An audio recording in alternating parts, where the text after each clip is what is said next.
On the night of St. Patrick's Day, I stayed in. I was in bed and just couldn't sleep. I tossed and turned for what must have been hours. I kept drifting on and off, but then, suddenly, a searing pain ripped through my arm. I shot up and clutched the wound, a deep gash running down the length of my forearm. I looked up and saw my door wide open. Loud footsteps were banging down the hall, like something was running away. Someone had to be in my house. I reached for my phone to call the police, but it wasn't connected to the charger. It was gone. They must have taken it. It was at that very same moment I realized nobody was supposed to be home that night. I couldn't just sit in bed and wait to bleed out, or for whoever broke in to come back. I had to get up and do something about it. I stood up, nearly falling over. I turned my attention to the open door. I couldn't hear the footsteps anymore, but that didn't mean they were far. Quietly, I crept over and stopped just before going through, slowly leaning over to peek my head out into the hall. It was dark, though it seemed empty. But then, I heard this tortured sound. It was distant, but still in the house. The basement. It had to be. But what the hell was it? It was half like a dying animal roaring in pain and half like a person screaming. In spite of my fear, I forced myself out of the room, then carefully made my way downstairs. I started to walk to the front door, but I saw something out of the corner of my eye. The door to the basement was open. A light down there was flickering on for just fractions of a second at a time, blinking spastically. I walked to it, found the switch, and tried to turn it off, but nothing changed. The light kept on flickering. And down there, somewhere, was a quiet voice. I couldn't tell if it was crying, laughing, or whimpering, but it sounded scared. And then a thought hit me. It could be someone in my family. They could have come home early and got attacked. There was a good chance they were worse off than me. I had to go and check on them. And when I reached the bottom, I saw them. They weren't a burglar or a family member. They were something else. In the middle of the basement floor, facing away from me under the flickering light, was something I could only describe as a leprechaun. I stood there in shock. I blinked, rubbed my eyes, pinched myself, but it was still there. It looked small but not harmless, like a human, but far from healthy. Without a good look at its face, I couldn't be sure of anything. Hello? What are you doing down here? What are you... It turned to look at me over its shoulder. That thing couldn't be human. Not a chance. I felt skewered by its eyes, unable to move or speak. I couldn't even look away as it began to grow. It didn't happen naturally. The bones and flesh of this creature broke and stretched over itself again and again as it grew to match my size. It turned its body to face me directly, beginning to tower over me. It never fully stood up, but hung from one hand gripping the rafters, then reached out to me with the other. The hand wrapped around me and drew me in closer, as its jaw began to smile and unhinge itself, making room for me to fit in. I couldn't close my eyes, scream, or fight. I was completely paralyzed. The inside of its mouth with jagged teeth was the last thing I saw, right before I felt it pulsating and pushing me down with wet, rotting flesh, piercing and tearing into every inch of my body. For a brief moment, I thought I reached the bottom of the leprechaun's stomach and found it to be the same as my bedroom, like I was already in hell and doomed to repeat this over and over. But no, it couldn't be. It was just a dream, the most awful, agonizing, and haunting dream of my life. And yet, when I looked down at my arm, it wasn't bleeding anymore, but there was a mark in the same spot, a scar in the same shape as the wound. Nothing like that had ever been there before. The dream wasn't entirely unreal. Some of it had to have come with me into the real world. I didn't know what to make of it. I spoke to my neighbors about it later, expecting them to call me crazy or overdramatic, but their reaction was quite the opposite. Everyone I talked to claimed to have seen a leprechaun in the area. Some claimed it was as whimsical and harmless as you could imagine, but others shared a story similar to mine, and many encounters in between blurred the lines of what this thing could be. I don't know if it's good or evil, but I know I'm not crazy, and I know that wasn't a dream. Every St. Patrick's Day, that night is all I can think about. I was just 18 years old when this happened. On my first St. Patty's Day as an adult, the girls and I went out for drinks, dressed in green, and partied past midnight. I couldn't have asked for a better time with them, but eventually, we had to go home. Being responsible, we took the train. The streets were already dead by the time we decided to make our way to the subway station. Once underground, we boarded the last train of the night together. We were still lit as we got moving. Each of us lived within walking distance of that same line, but at different stops along the way. Some of us got off in small groups or in pairs, while others left alone, promising to text the group chat as soon as they made it home. One by one, our group dwindled. The train grew quieter, emptier. I was one of the last girls off. I left alone, waving goodbye to the few remaining friends that had stayed with me. The station was a ghost town. I got out of there quickly. I couldn't believe how late we had stayed out. Every intersection I passed was cornered by more empty streets and lifeless sidewalks. And just as I was getting comfortable with the feeling of being so alone, I was not. Close to my apartment, the street was now completely empty except for a single car parked on the curb. The lights were off, but as I got near it, I could hear music coming from inside. It wasn't upbeat music though. It sounded old and out of key. The car was even parked the wrong way, facing me on the same side of the street I was on. Despite everything odd about the car and how dark out it was, I didn't change course. That would only make me cross directly in front of it, which didn't feel any better than walking past it. So I decided to just step a few feet to the side and mind my business. As I walked past the car, the window slowly rolled down. Chills ran down my spine and I started to panic. I averted my eyes and picked up the pace, not wanting to make eye contact. I managed to walk past the car without being catcalled, but then a moment later, I heard the door open. There was no other car on the street. It had to be the same one, but I didn't turn my head to make sure. I just had to keep my cool. Don't look back, don't engage. You just had a little too much to drink, and they're probably way drunker than you. So just stop being paranoid and...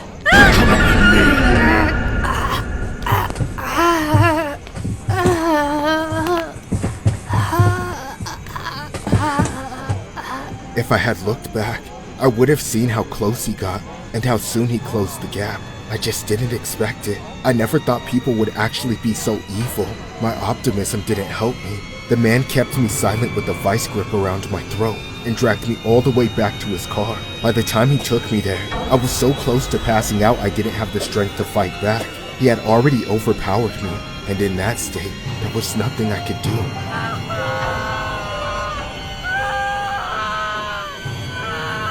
Relax! Your Uber's here! Let me go! Just get in there! Let me out of here! I'm being abducted! Shut up! The louder you get, the worse shit I'm gonna do to you! I don't care! Let me out! You're already gonna beg for mercy, bitch! Would you rather beg for death? You're a piece of shit! I hope you crash! I'll make you wish you never stepped foot outside on St. Paddy's Day! I was in full-blown panic mode. I couldn't think. I just acted on every impulse. Even though the door hadn't opened the last 20 times I tried, I kept pulling the handle as hard as I could. Suddenly, it gave way. The door opened, and I tumbled out without even trying. I rolled across the asphalt over and over, finally skidding to a stop in the middle of the road. My injuries and the pain that came with them should have knocked the wind out of me, made me sit there in agony, but adrenaline is a hell of a thing. I got up without skipping a beat, then started sprinting in the opposite direction. I ran and ran until I plowed into a random man walking the street. He was drunk and confused, probably almost as scared as I was, but he called the police and ushered me to a 24/7 store where I could be safe. Soon, the authorities came, took me to the hospital to get treated, and wrote down my statement. I gave them every detail I could remember. The man's age, his hair, his glasses, his car, but sadly, it wasn't enough. When he kept going after I fell out of his car, that was the last I ever heard or saw of him. He was never found, ever since then. St. Paddy's Day triggers this traumatic memory, and at the first thought of going out, my brain forces me to relive this story, the story of how I was almost kidnapped. I left around midnight after Dad threw a plate at my head again. It missed, but the explosion of ceramic against the wall told me everything I needed to know. I looked at my mom, who was passed out on the couch with an empty pill bottle on her chest. I grabbed my backpack and walked out of the place I'd been calling home. I was 15, with nowhere to go except Marcus's, my best friend, who lived about 40 miles north and had promised I could crash at his place anytime my folks let their addiction cloud whatever parental affection they had left. That night, I'd finally decided to take him up on it, but the problem was getting there with $7 in my pocket and a dead phone.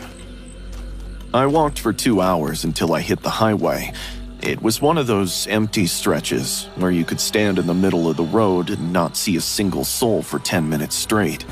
When I finally saw headlights, my heart jumped. I stuck my thumb out, but the truck slowed before it even reached me. The guy rolled down the window and smiled. "Need a ride, kid?" I nodded and told him I was heading north. He unlocked the passenger door without taking his eyes off me. The guy looked maybe 40. He was clean-shaven and wore a gray hoodie that looked too expensive for someone driving a beat-up truck at midnight. "Thanks," I smiled, climbing in. The truck smelled like coffee and a stingy chemical that made my throat burn. The dude introduced himself as Carl as we pulled back onto the highway. For the first few minutes, it was quiet, but I could feel his eyes on me. "Rough night, huh? What, running away from home?" "I could tell. I've picked up my fair share of runaways over the years." He chuckled as he adjusted the rearview mirror to see me better. I remained silent. He clicked his tongue and asked, "So, how old are you, Jonah?" 18. I lied. He guffawed, muttering something condescending under his breath, before he told me how he knew I was lying and didn't look a day older than 15. My stomach dropped. He laughed at my face. "Perfect." He breathed the word out slowly, like he was savoring it. "That's the perfect age." The way he said it made my skin crawl. I watched him from the corner of my eye. He was drumming his fingers on the steering wheel in this weird rhythm. My throat was drying up. You sick? Got any allergies or medical problems?" His tone was conversational, but there was something underneath it that seemed eager. I shook my head. Good. He nodded to himself. "Does anyone know you're out here?" I lied and said my friend was expecting me and would call the cops if I didn't show. Carl glanced at me, and for the first time, the smile slipped. He asked what time. 1 a.m., I replied. He checked the dashboard clock. It was 12:45. The smile came back, but it was different now. "Plenty of time." We passed an exit sign for Route 47, but Carl didn't slow down. If anything, he sped up when I told him that it was my turn. "I know a better route." Suddenly, his voice had lost that friendly tone. I said I needed that exit, but Carl hardly responded. He just kept accelerating. Panic started to claw in. My heart was pounding as I reached for the door handle and pulled it, but it wouldn't work. I tried again, yanking harder. The handle moved, but the door stayed shut. Carl's hand shot out and grabbed my wrist. His grip was ice cold. "Don't do that. The handle's broken from the inside." He let go, but kept his eyes on me too long before looking back at the road. I asked where we were going. "Somewhere nobody looks for runaway kids." He winked and started that finger tapping again. My hands were shaking. I was sweating despite the cold air. I wiped my forehead with my sleeve, and that's when Carl saw the scar on my forearm, thick and pink, running from wrist to elbow. Carl's whole body went rigid. He slammed the brakes so fast I lurched forward. He pulled onto the shoulder. His eyes were glued to my arm, and he suddenly looked furious. "What the hell is that?" I told him it was a scar that I'd gotten by climbing a fence to escape some guys who'd jumped me. "When? How long ago?" 3 weeks back," I replied. He sat there breathing through his nose, with the tapping getting faster, his jaw clenched tight. Finally, he got out and walked around to my side, and the door opened from the outside. "Get out!" Fear had made me freeze. He grabbed my arm and yanked me onto the gravel. I stumbled and almost fell. He was standing over me with his face twisted in disgust. "They want clean, perfect kids with no scars. Do you have any idea how much time I wasted on you?" His foot shot out and kicked me in the shin. I groaned and doubled over as he climbed back into the truck and peeled out, spraying gravel. I watched the taillights disappear down the highway until there was nothing but darkness and the sound of my own breathing. I stood there, trying to process what had just happened, trying not to think about what would have happened if I hadn't had that scar. It took 3 hours to limp to a gas station. Marcus picked me up. I never told him what happened. I'm 17 now and living with Marcus's family. I never told anyone about that night, but I think about Carl and the way he looked at me like I was merchandise. About the kids who got into that truck and were perfect. And I wonder how many of them are still alive. The last time I saw my ex before the restraining order, she was standing across the street from my apartment staring at my windows as if she still lived there. The last time I saw her after that, I was trapped inside a tanning bed while she raised the temperature and listened to me scream. 6 months ago, I filed a restraining order against Mara because her obsession stopped being emotional and started feeling strategic. She tracked my schedule, showed up at places I never told her about, and sent messages describing what I wore during the day. She never shouted or begged in public, which made it worse because she acted calm while proving she could reach me anytime. When the court approved the order, she disappeared without protest. No calls, no emails, no sudden appearances. That silence made it easier to believe she had moved on, and after a few months, I stopped checking over my shoulder every time I stepped outside. A new spa opened near my apartment, and I booked a tanning session to deal with stress. I did not check who worked there, and I did not imagine that she would be employed in the control room, monitoring machines that could turn heat into a weapon. The spa looked clean and professional, and nothing about the reception area suggested risk. I signed in, paid for a 15-minute tanning session, and followed the hallway to a private room where the bed was already warmed up. The staff member who prepared it did not introduce herself, and I did not pay attention to the name tag. I lay inside the tanning bed, pulled the lid down, and pressed start. The digital timer began counting down from 15 minutes, and the warmth felt normal at first. The fans hummed quietly, and I tried to relax. Somewhere behind a tinted glass window, Mara saw my name on the schedule and leaned forward to confirm it was me. She had access to the system that controlled temperature, ventilation, and timer overrides. And she understood exactly how far she could push things before triggering automatic shutdown. Inside the bed, I had no idea she was watching. The first minute felt routine, and I kept my eyes closed behind the protective goggles while the heat spread evenly across my skin. Then I noticed the hum deepened slightly, and the warmth increased in a way that did not feel programmed. I opened my eyes and reached for the emergency stop button to test it. The button clicked, but the lights stayed on. I pressed it again, holding it down longer this time, yet nothing changed. The heat continued to rise in steady increments, and I pushed against the lid with both hands, expecting it to lift easily. It did not move at all, and the hinge felt locked from outside.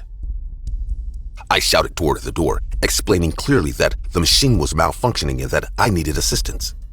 My voice echoed back at me, and the enclosed space amplified the sound of my breathing as the air grew hotter. The temperature crossed from uncomfortable to painful, and my back began to burn where it touched the surface. In the control room, Mara adjusted the settings manually, overriding the safety limits. She watched me on the monitor as I tried to sit up and failed to create space between my body and the heated surface. The heat increased again, and my chest tightened from the lack of ventilation. I tried to slow my breathing, but the air inside felt trapped and heavy. I pounded the lid with my fist and shouted louder, making sure anyone outside could hear the panic in my voice. Footsteps approached the hallway outside my room, and I yelled that I was being burnt and that the machine would not shut off. A man's voice asked if everything was okay, and I felt relief because someone had noticed the urgency in my tone. Before he could open the door, another voice answered him in a controlled, steady manner that I recognized instantly. Mara told him that I had requested a higher intensity session and that strong reactions were normal. Her voice was calm, almost clinical, and she did not raise it. I shouted her name so the man would understand this was personal and not technical. The temperature inside the bed surged again, and the pain across my arms and face sharpened into something constant and aggressive. I tried to turn onto my side, but the lid pressed down firmly, limiting movement. The man outside hesitated, and I could hear doubt in his breathing as he stood near the door. I kept speaking clearly and loudly, explaining that the emergency stop was not working and that I could not open the lid. The heat intensified further, and my skin felt tight and swollen. Mara's tone changed slightly as she insisted that interference could cause injury, which was meant to intimidate him into backing off. Inside the bed, I felt lightheaded from the heat and forced myself to keep talking so that I would not lose consciousness. The man knocked on the door harder and demanded that it be opened immediately. Mara responded more sharply now, accusing him of overreacting and interfering with staff procedures. The tension in their voices rose, and I understood that he was deciding whether to trust her explanation. Inside, the temperature reached a level that made it difficult to think clearly. My skin burnt across my back, shoulders, and face, and I could smell heated plastic mixed with something metallic. I tried again to push the lid upward with both arms, but it did not shift even slightly. The man stopped arguing and slammed his shoulder against the door. The first impact shook the frame, but did not break it. Mara raised her voice and told him to step away, but he hit the door again, harder this time. On the third impact, the door cracked and burst open. He rushed inside and saw the machine glowing at a level that was clearly unsafe. He shouted that it needed to be turned off immediately, and I heard movement near the control panel as objects fell to the floor. The bed continued humming at full intensity while they struggled near the controls. He pulled the main power cord from the wall, causing sparks to flash near the outlet. The lights flickered violently before shutting down, and the lid released with a mechanical click.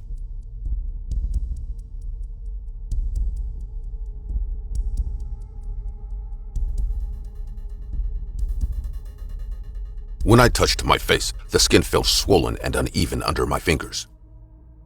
My arms were red and blistered, and the man who had opened the bed stepped back in shock when he saw the damage. He immediately called for help while keeping his body between me and Mara. She stood there near the control panel, breathing faster now, and insisted that she was trying to prove that we were still connected. Her explanation sounded desperate and unstable, and it became clear to everyone in the room that this was not an accident. Paramedics arrived quickly and began treating the burns while asking how long I had been inside. They covered my body with sterile sheets and administered medication for pain, which dulled the edges but did not erase the damage. Mara was restrained and removed from the room, still trying to justify what she had done. I survived, but the burns changed my face permanently. I underwent multiple procedures to repair the damage, and even after surgery, the scars remained visible. Mirrors are no longer neutral objects in my life. The spa closed after investigators confirmed that the safety systems had been manually overridden. Mara now faces charges that include attempted homicide and violation of a restraining order. The legal process is ongoing, and I have to describe the incident repeatedly in court. I was trapped inside a machine and depended entirely on a stranger who chose not to ignore my screams. If he had walked away, the outcome would have been different. What happened in that room was controlled and deliberate. I walked into that spa expecting a routine session, and I left with scars that will never fully fade.